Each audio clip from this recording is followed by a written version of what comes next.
It's not only Nnamdi Kanu that has asked for the restructuring of Nigeria.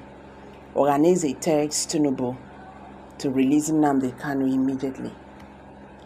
Chief Emmanuel Wenyango, the President General of Socio-Cultural Group Ohanaeze, has appealed to President Bola Tinubu to effect the release of the embattled leader of the indigenous people of Biafra, IPOB, Mazi Nnamdi Kanu.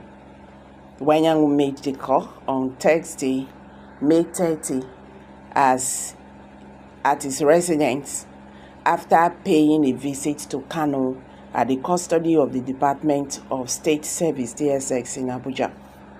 He stated that Kanu was not the only one calling for the restructuring of the nation, and that the move was made by Adeka Barrow from the Niger Delta, who was later conscripted into the Nigerian army. He said, "Kanu asked me to tell Nigerians that he is against the killing of some soldiers in the southeast today."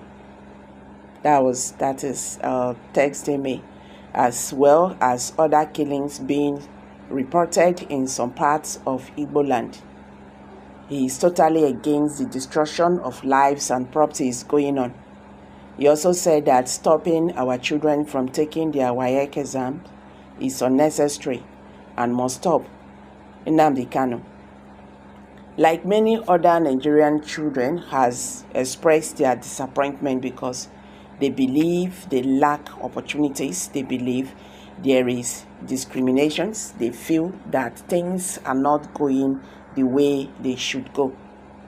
So it is not only Nnamdi Kanu that has asked for restructuring of Nigeria. And let's go back to history and see that we have been talking about the restructuring of this country because it has failed to work. This move was made by Adeka Barrow from the Niger Delta, who was later conscripted into the Nigerian army. So it is all about making Nigeria work, and that has to be done before all this agitation stops.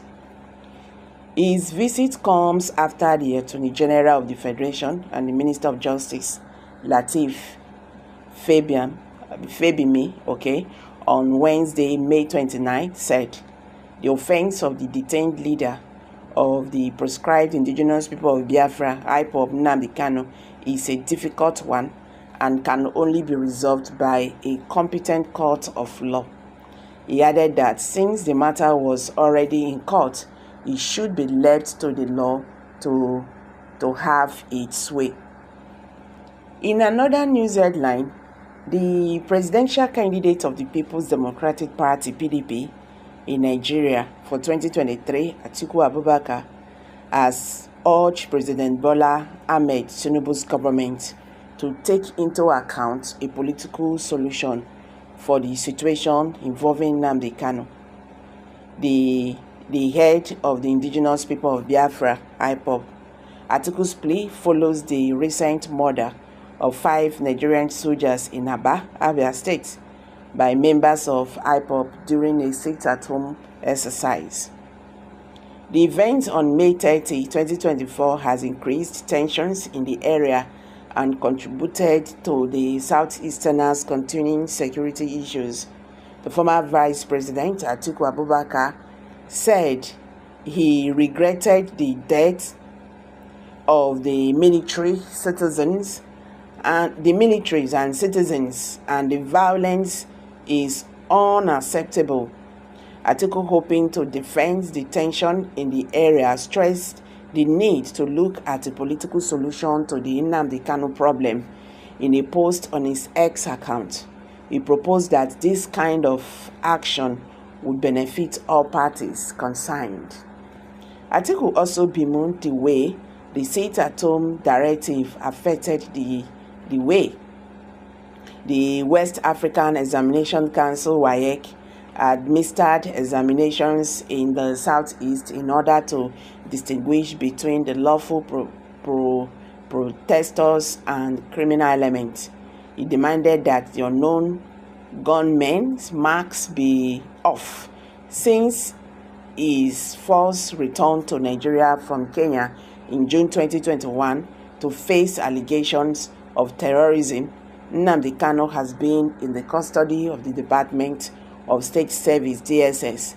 Kanu is still being held without charge or appeal, even after the Supreme Court recently overturned an earlier ruling by an appellate court that had mandated his release. Growing worries about the security situation in the Southeast and the need for a comprehensive strategy to address the underlying causes are reflected.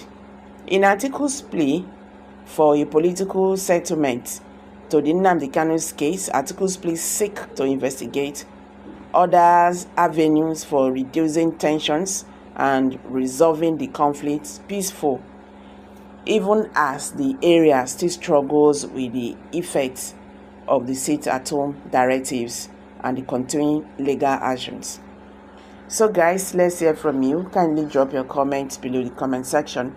Don't forget to give us a thumbs up. Thank you for stopping by. Bye for now.